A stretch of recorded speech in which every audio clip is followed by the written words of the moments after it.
آئیے مرض الموت کی طلاق۔ مرض الموت کا مطلب ہے کہ بابا جی جو ہیں اب بالکل فوت ہونے کے قریب ہیں، ان کو بھی آپ پتہ چل گیا اپنی بیماریوں کا، تو اب وہ طلاق تب کر دی مرنے سے پہلے، اس کے بعد ہو سکتا ہے کچھ گھنٹے میں یا کچھ دن کے بعد ہی فوت ہو گئے۔ تو اب فقہا کے اندر یہ اختلاف ہے، میجورٹی فقہا یہ کہتے ہیں کہ اس حالت میں چلو طلاق جو ہونی تھی ہو گئی، لیکن خاتون کو وراثت کا حصہ ملے گا، جو کہ قرآن مجید کے مطابق 12.5% ہے بیگم کا، وہ تو ہوگا ہی۔ اچھا چند فقہا کہتے ہیں کہ نہیں جی وراثت نہیں ہوگی، تو یہ انہوں نے یہ سمجھا، لیکن میجورٹی فقہا یہی سمجھتے ہیں کہ نہیں جی ایسی حالت میں اگر طلاق دیا تو تب بھی وراثت ان کو ملے گی۔ اب اس کا کیس کہاں آئے گا؟ یہ پھر عدالت میں ہی آئے گا معاملہ، وہی فیصلہ کر سکتی ہے۔ ہاں اگر کوئی معقول لوگ ہیں تو وہ خود پھر دے دیتے ہیں، شریف آدمی ہیں ان کے، اگر اس بابا جی کے بچے ہیں تو پھر دیں گے ماں کو، چاہے وہ سوتیلی ماں ہی ہو تو دیں گے۔ اچھا خلا کی صورت میں خاتون کے اپنے حقوق سے دستبرداری کا کیا حکم ہے؟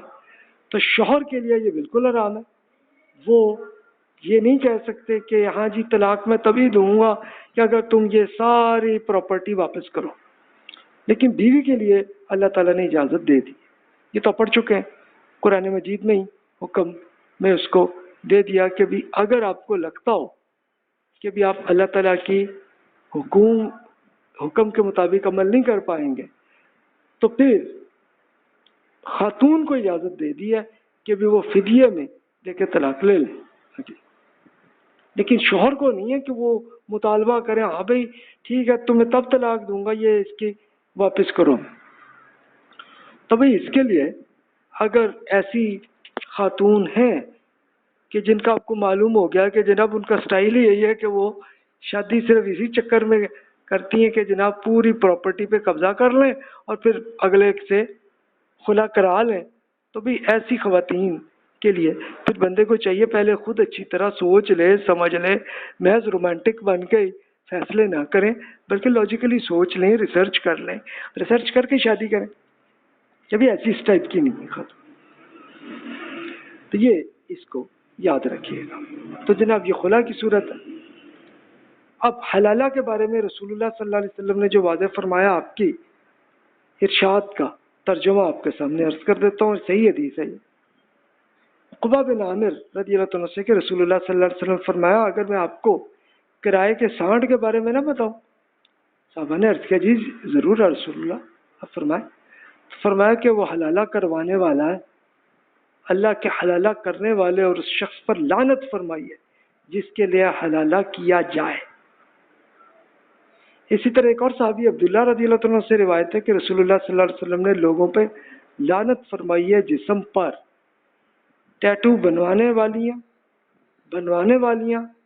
دھوکہ دینے کے لیے نقلی بال لگانے والیاں اور لگوانے والیاں، سود کھانے والے اور کھلانے والے، حلالہ کرنے والے اور کروانے والے، یعنی حلالہ کے پروسیس میں جو بندے بھی آ گئے سبھی پہ اللہ کی لعنت ہے۔ اور لعنت ہمارے یہاں تو اردو میں لعنت کا مطلب ہوتا ہے نا ایک بس غصے کا ایک لفظ ہوتا ہے، لیکن عربی میں لعنت کا مطلب یہ ہوتا ہے کہ اللہ تعالیٰ کی عنایت اس پہ ہمیشہ کے لیے ختم ہو جائے، رک جائے اس پہ، یہ لعنت۔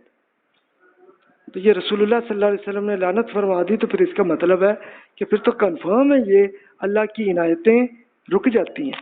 اچھا آپ کے ذہن میں یہ ہوگا کہ یہ جو ٹیٹو بنانے میں اور بنوانے میں کیوں روکا گیا تھا؟ تو رسول اللہ صلی اللہ علیہ وسلم کے زمانے میں خواتین کچھ یہ کرتی ہوتی تھیں ٹیٹو کے ذریعے، وہ اپنا ایک فیشن ہی حد تک نہیں تھا بلکہ فیشن کے ساتھ ساتھ یہ پتہ چلتا تھا کہ بہت خوبصورت ہیں، ایکچولی نہیں، اس لیے کر لیتے تھے۔ تو ایک طرح کا فراڈ ہوتا تھا تاکہ اس طرح سے چلو بندے کو پھانس لیں، اس لیے کرتے تھے۔ اس طرح نقلی بال اب آج کل کے زمانے میں پلاسٹک سرجری کے ذریعے تو ہوتا ہے، اور اس زمانے میں بھی یہ ہوتا تھا، اور اس میں مقصد بھی یہی ہوتا تھا کہ اگلی اپنی خوبصورتی کو بھی دکھا دیں، اور اس کے علاوہ ان کا مقصد وہ ہوتا تھا کہ بھی بس ٹھیک ہے بھی اس طرح یہ پتہ چلے کہ اس کی عمر زیادہ نہیں ہے، بالکل نوجوان ہے، چلو جی تاکہ اس طرح سے ایک امیر آدمی کو اس میں اسی طرح پھنسا کے اور جناب شادی کر لیں. اس لیے رسول اللہ صلی اللہ علیہ وسلم نے ان پہ لعنت ہوا. اور سود کھانے کھلانے والے وہ ہیں کہ جو ان کے ایجنٹ ہوتے ہیں، جو مارکیٹنگ کرتے ہیں سود کے، کریڈٹ کے، اس پہ ان لوگوں پہ. اسی طرح جو حلالہ کرتا ہے اور کرواتا ہے اس پہ بھی ہے. اور اس کے لیے آپ یہ دیکھیے کہ رسول اللہ صلی اللہ علیہ وسلم نے اس پہ لعنت کرتے ہوئے اس کو سانڈ کی مثال دی.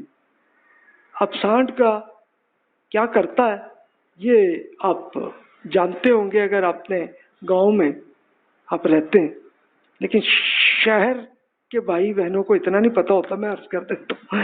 انہیں ہوتا کیا ہے کہ اکثر آپ یہ دیکھیے کہ گائے کے یا بھینس کے جو ان کے مرد ہوتے ہیں، جنہیں آپ کہیں اس کو سانڈ کہتے ہیں نا، تو سانڈ کا بیچارے کا ہوتا کچھ بھی نہیں ہے، اس کو ذبح ہی کرتے ہیں اور اس کا گوشت بیچتے ہیں.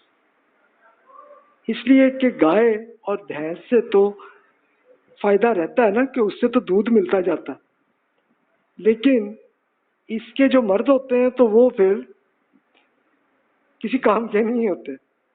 اچھا وہ پہلے زمانے میں یہ ضرور ہوتا تھا کہ اس کو چلو اور کچھ نہیں تو اپنی ریڑھی کو چلانے کے لیے لوگ استعمال کر لیتے تھے، لیکن آج کل یہ بہت کم ہو گیا نا. تو اب یہ ہوتا ہے کہ کچھ لوگ جان بوجھ کے سانڈ کو نہیں ذبح کرتے، اس لیے رکھ لیتے ہیں. یعنی مقصد کیا ہوتا ہے کہ اس سانڈ کے ساتھ دیگر گائے اور بھینسوں کے ساتھ تعلق بنے تو کیا ہو، تاکہ تبھی جا کے اسی بھینس کے یہاں بچہ پیدا ہوگا اور دودھ بھی اسی طرح ہی بنتا ہے. یعنی سائنٹیفکلی یہ ہوتا ہے. تو چلو جانور کے لیے تو یہ جائز ہے کہ وہ کرائے کے لیے کرتے ہیں. اب جس نے سانڈ رکھا ہوتا ہے تو وہ دوسرا آتا ہے کہتا ہے بھائی یہ ذرا میری بھینس کے ساتھ یہ معاملہ کرنے دو. وہ کہتا ہاں بھی اس کا کرایہ دو نا مجھے. کرائے پہ وہ لیتے ہیں پیسے اور وہ پھر کر لیتے ہیں. تو سیم اس طرح کے سانڈ کو رسول اللہ صلی اللہ علیہ وسلم نے مثال کے طور پہ کیا اس شخص کو کہ جو حلالہ کرے بندہ. یہ وہ حیثیت ہے. تو اس سے آپ امیجن کریں کہ کتنا اس میں حلالہ کتنا بڑا گناہ ہے. اور اس میں تمام اسکالرس کے ذریعے اتفاق ہے کہ یہ حلال ہے. ہاں حنفی اسکالرس کے نزدیک یہ گناہ ہے، لیکن چلو پھر بھی ہو جاتی ہے، یعنی نکاح تو ہو ہی جاتا ہے. تو لیکن دیگر کے نزدیک نکاح ہی نہیں ہوتا سرے سے، یہ کوئی چیز ہی نہیں ہوئی، یہ محض صرف وہی معاملہ.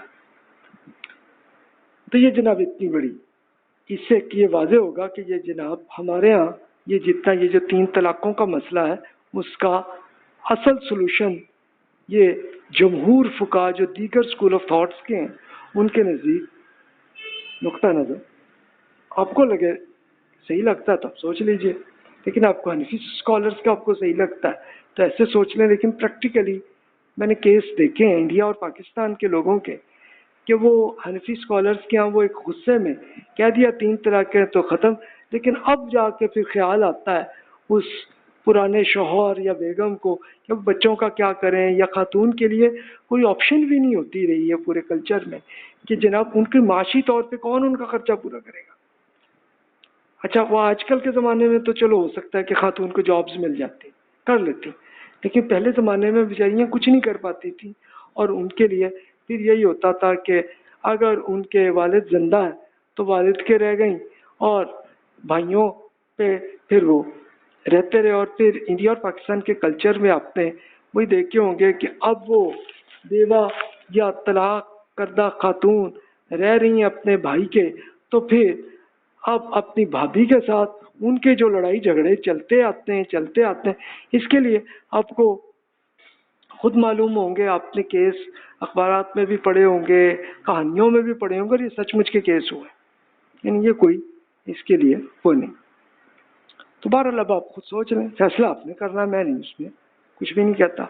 اب آئیے عدت کے خاتمے پر اللہ تعالیٰ کے کچھ احکامات ہیں.